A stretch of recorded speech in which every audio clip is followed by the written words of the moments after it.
What are you doing, British people? Where are the gentlemen? Hi guys, it's Arise. Today, I'll be talking about 6 weird things about the UK from a Japanese perspective. It's been just 3 months since I started studying in London, but I found so many things that are quite shocking for Japanese people like me. I understand that London doesn't represent the entire country, still quite a few of them are applicable to other regions of the UK, I suppose. But don't get me wrong, I do love life in London, I'm really enjoying it.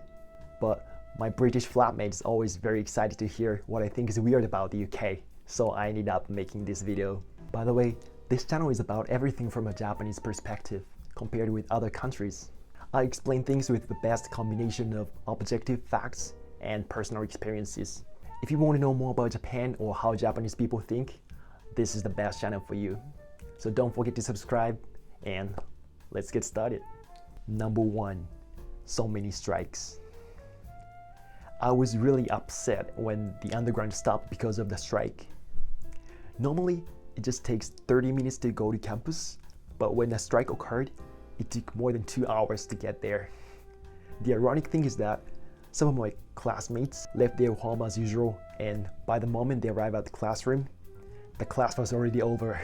And also, even the professors went on strike, which was astonishing to me. I do understand that they have the right to strike and they have the valid reasons to strike. But still, those who suffer will be always customers or students, right? We rarely see strikes in Japan. It used to be common until 1990s, but not anymore. The reason why we don't see it anymore is that Japanese economy has been stagnant since 1990s. So even if people strike, they can't expect that much from companies. And also, the scale of labor union went down dramatically. Number 2.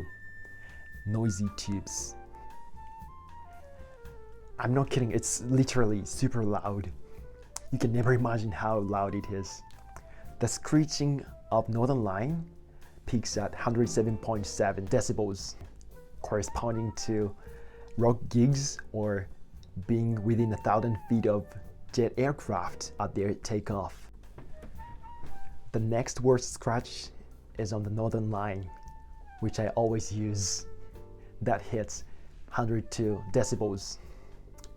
According to NHS, any sound over 85 decibels could be harmful to your ears. Personally, I'm deaf in my right ear, so I'll have to take care of the other one. So that scares me a lot. Number 3. Ignoring traffic lights. For those who don't trust me, let me share the actual videos I took yesterday in London.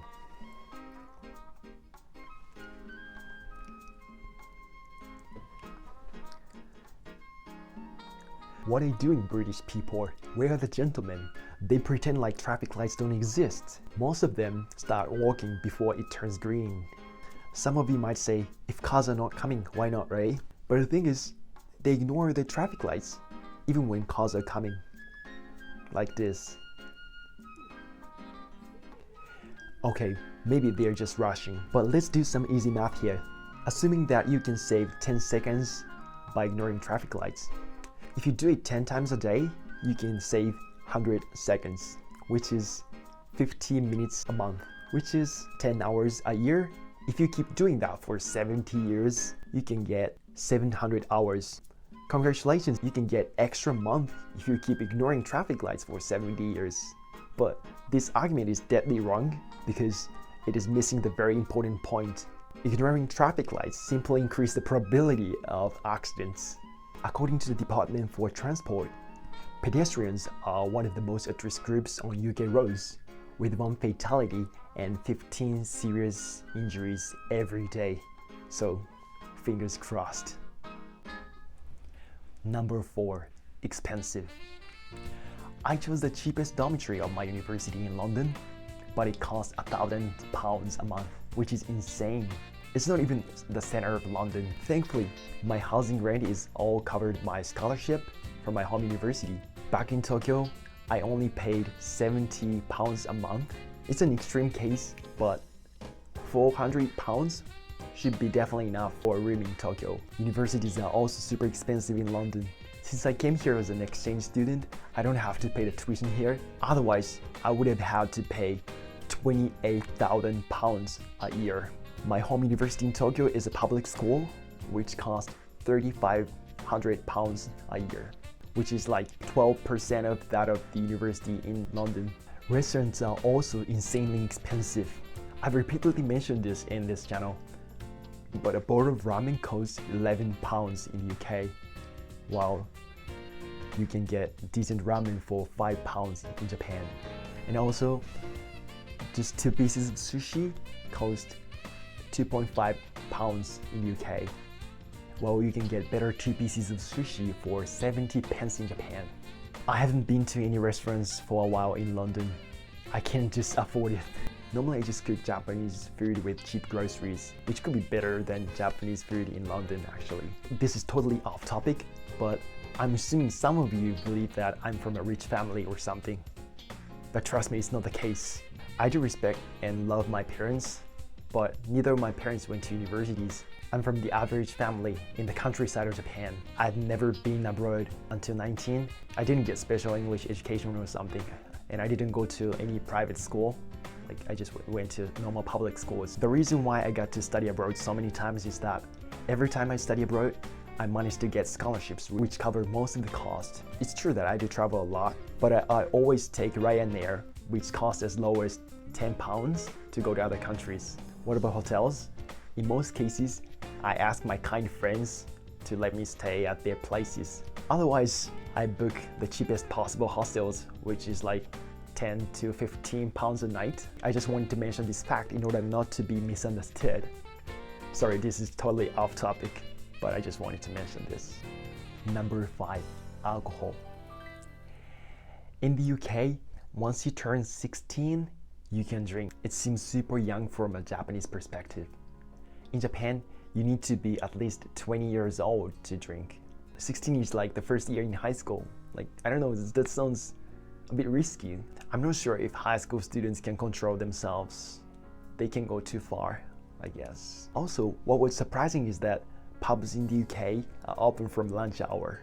Izakaya might be equivalent to pubs in Japan, but they are only open from 5 p.m. normally. Another surprising fact is that there are 47,000 pubs in the UK. That is almost the same as number of convenience stores in Japan, which is insane. Number 6, smoking.